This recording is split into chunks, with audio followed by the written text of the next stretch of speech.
आज हम बात करने वाले हैं दुनिया की सबसे पुरानी पर्वत श्रृंखलाओं में से एक, अरावली की, जो आज एक बहुत बड़े खतरे का सामना कर रही है। और इसकी वजह है सुप्रीम कोर्ट का एक हालिया फैसला। तो चलिए समझते हैं कि ये पूरा मामला आखिर है क्या। क्या दिल्ली एनसीआर जैसे शहर आने वाले वक्त में धूल और रेत के बवंडर में घिर सकते हैं?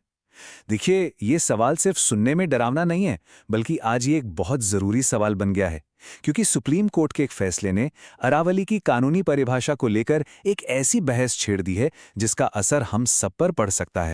तो सवाल ये है कि आखिर इस नए फैसले में ऐसा है क्या? दरअसल हुआ यह है कि सुप्रीम कोर्ट ने पर्यावरण मंत्रालय की एक कमेटी की रिपोर्ट को हरी झंडी दे दी है, और इसी रिपोर्ट के एक छोटे से हिस्से में इस पूरे विवाद की जड़ छिपी हुई है। इस रिपोर्ट ने किया क्या है? इसने अरावली पहाड़ी की परिभाषा ही बदल डाली है। अब से कानूनी तौर पर सिर्फ वही पहाड़ी अरावली कहलाएगी जिसकी ऊंचाई अपने आसपास की जमीन से 100 मीटर या उससे ज्यादा हो।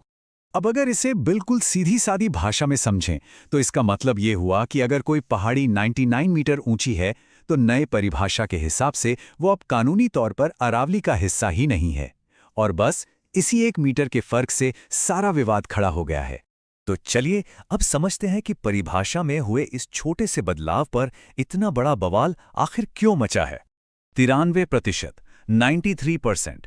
जी हां, एक्सपर्ट्स का शुरुआती अनुमान ये कहता है कि अरावली की लगभग 93% पहाड़ियां 100 मीटर से कम ऊंची हैं। ये आंकड़ा वाकई चौंकाने वाला है।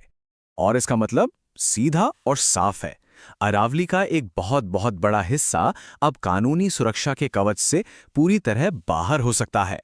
हाँ, एक बात यहां साफ कर देना जरूरी है कि ये आंकड़े एक्सपर्ट्स के अनुमान हैं, कोई फाइनल सरकारी लिस्ट नहीं। लेकिन डर किस बात का है? डर इस बात का है कि इन इलाकों पर माइनिंग और कंस्ट्रक्शन का प्रेशर कई गुना बढ़ सकता है। चलिए, इस विवाद से थोड़ा हटकर पहले ये समझते हैं कि आखिर ये अरावली हम सबके लिए इतनी जरूरी है क्यों? देखें, अरावली को सिर्फ पहाड़ों की एक लाइन मत समझिए।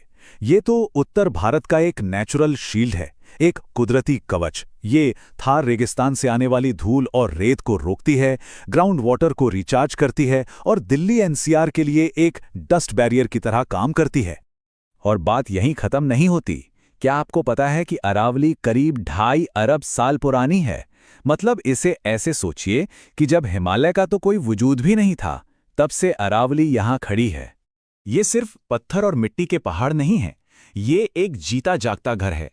तेंदुए, लकड़बग्घे और 200 से भी ज्यादा तरह के पक्षियों का घर। और एक्सपर्ट्स की वार्निंग बिल्कुल क्लियर है, अगर ये घर उजड़ा तो इंसान और जानवर का टकराव बढ़ना तय है। तो अब सबसे बड़े सवाल पर आते हैं। क्या इस फैसले का मतलब ये है कि माइनिंग के लिए अब खुली छूट मिल गई है? चलिए इसकी सच्चाई भी जानते हैं। तो क्या माइनिंग को अब पूरी तरह से हरी झंडी मिल गई है?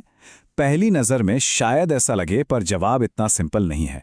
सच तो यह है कि जवाब है नहीं। देखिए, सुप्रीम कोर्ट ने पूरी तरह खुली छूट नहीं दी है, कुछ शर्तें भी रखी हैं। साफ साफ कहा है कि जब तक एक सस्टेनेबल माइनिंग प्लान नहीं बनता, कोई नई माइनिंग लीज नहीं दी जाएगी।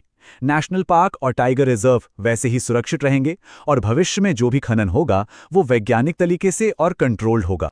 लेकिन इन शर्तों के बावजूद जो एनवायरमेंटल एक्सपर्ट्स हैं, उनका डर कम नहीं हुआ है।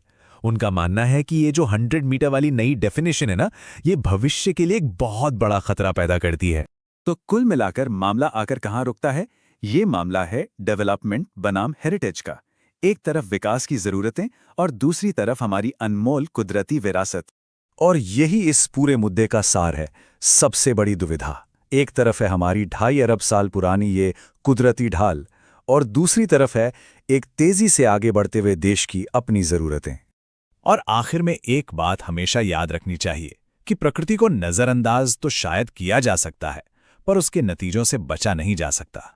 तो सवाल हम सबके सामने है, क्या हम इस विरासत और विकास के बीच एक सही बैलेंस, एक संतुलन खोज पाएंगे, या फिर